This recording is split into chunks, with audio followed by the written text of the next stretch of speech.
Assalamualaikum warahmatullahi wabarakatuh, sahabat semuanya. Pada video kali ini, saya ingin menjelaskan satu hal penting terkait dengan ChatGPT.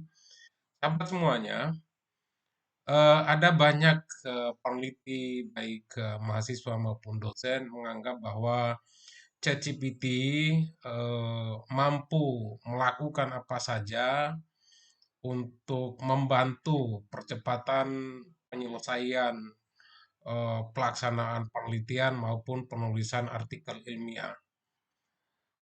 Bahkan ada yang menganggap bahwa ChatGPT juga bisa menyiapkan data-data riset yang kita butuhkan dan termasuk menjelaskan data-data riset itu sehingga menjadi bagian dari laporan riset dan menjadi bagian dari paper ilmiah.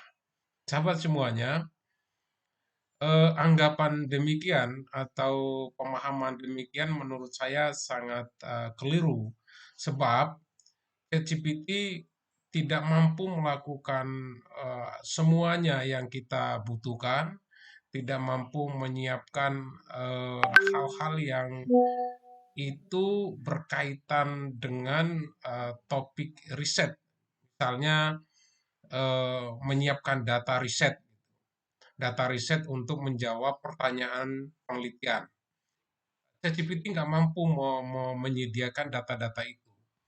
Sebagai contoh, saya sedang riset tentang jejaring praktik korupsi di Kota Malang pada tahun 2015 lalu.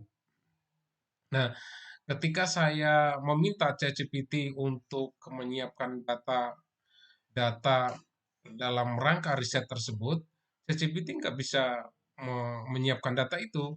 Misal saya buat kata perintah di kolom ChatGPT, eh,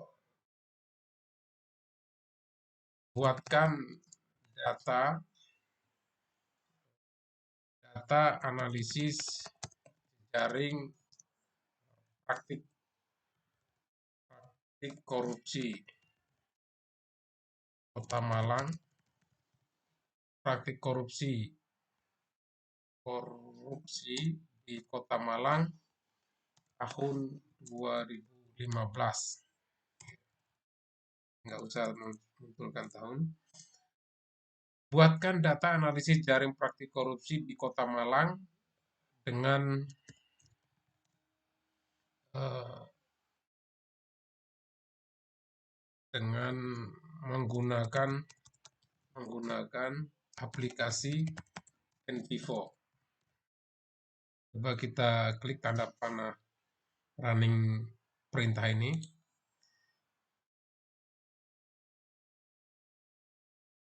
Nah, jadi ChatGPT nggak bisa menyiapkan data yang kita minta gitu. Justru ChatGPT memberikan ya panduan kepada kita bagaimana data itu bisa didapatkan oleh kita sebagai peneliti. Nah, panduannya seperti ini, sahabat semuanya. Yang pertama, kata ChatGPT ini, pengumpulan data, sumber data, dokumen resmi, laporan investigasi, berita, dokumen pengadilan, dan seterusnya, seterusnya ini. Lalu dia menjelaskan format data yang bisa digunakan untuk analisis dengan NVivo, itu file PDF dan dokumen. Kemudian ChatGPT menjelaskan bagaimana persiapan data di NVivo. Nah, ini tahapan-tahapannya gitu. Jadi sahabat semuanya, ChatGPT itu tidak langsung menghasilkan data yang kita minta gitu. Nah, ChatGPT itu memberikan panduan atau gambaran kepada kita sebagai peneliti bagaimana kita mendapatkan data-data yang kita butuhkan. Nah, jadi tetap kembali kepada kita sebagai penelitinya, sebagai penulis artikel ilmiah atau sebagai penulis laporan riset. Jadi sahabat semuanya, kita tetap harus meningkatkan skill analisis data, skill bagaimana kita mendapatkan data-data riset yang menarik untuk laporan riset atau penulisan artikel ilmiah. Jadi tetap harus kembali kepada kita semuanya.